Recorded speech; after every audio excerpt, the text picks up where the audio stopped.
everyone. Thank you for coming out this morning for this major law enforcement action announcement. I'm United States Attorney David Toepfer. I serve as the Chief Federal Law Enforcement Officer here in the Northern District of Ohio.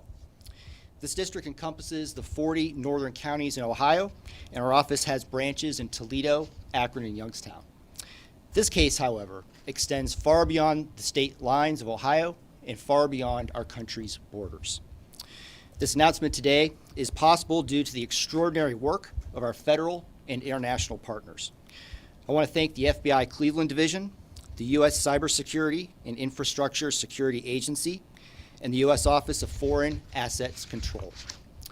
We also want to thank our international partners who provided valuable assistance in this investigation, including the National Police of the Netherlands, the Public Prosecutor's Office of the Netherlands, the United Kingdom's National Crime Agency, the United Kingdom's Foreign Commonwealth and Development Office, the Australian Department of Foreign Affairs and Trade, and the Australian Federal Police. In our office, I'd like to especially thank Assistant U.S. Attorney Duncan Brown and our National Security Unit, because cyber crimes like this are matters of national security. Today we announced the unsealing of an indictment charging 3 Russian nationals and 2 companies for their roles in malicious cyber activities against U.S. critical infrastructure. These actions affected victims in 21 states and nations around the world, resulting in more than $62 million in loss to victims. These charges are the result of an investigation that lasted approximately 7 years and leveraged law enforcement's technological expertise across the whole of government.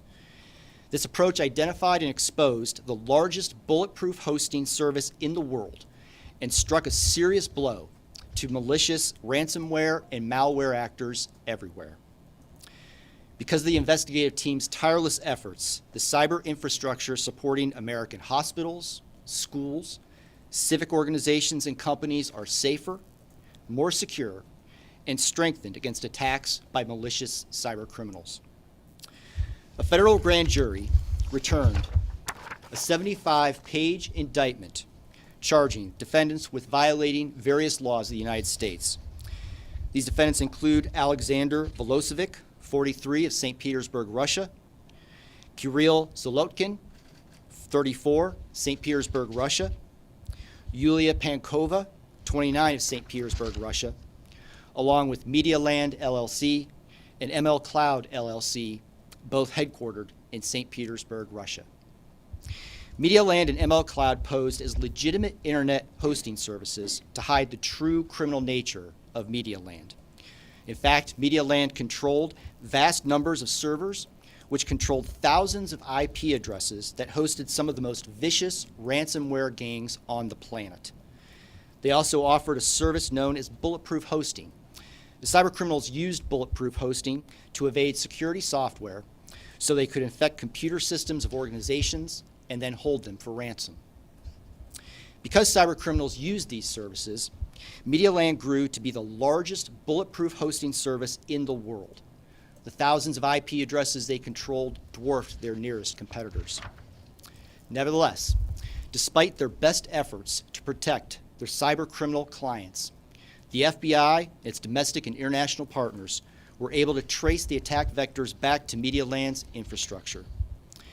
Because of the collaboration across the whole of government between the agencies I mentioned earlier, we have effectively shut down Medialand and ML Cloud's ability to provide hosting services to cybercriminals wherever they operate. All 3 defendants remain in St. Petersburg, Russia, where both Medialand and ML Cloud are based. Now, the case is charged here because many of the victims are in Ohio. As I mentioned before, these organizations touch every aspect of America's life. They include banks, schools, government entities, hospitals, and media companies. As the investigation grew, victims were found in 20 other states and other nations around the world, including Australia, the European Union, the United Arab Emirates, Canada, and the United Kingdom. In a moment, we'll hear from our colleagues, Deputy Assistant Secretary Garen Lacey with the U.S. Department of State's Diplomatic Security Service for Cyber and Technology Security, and Nicholas Kalela of the U.S. Cybersecurity and Infrastructure Security Agency.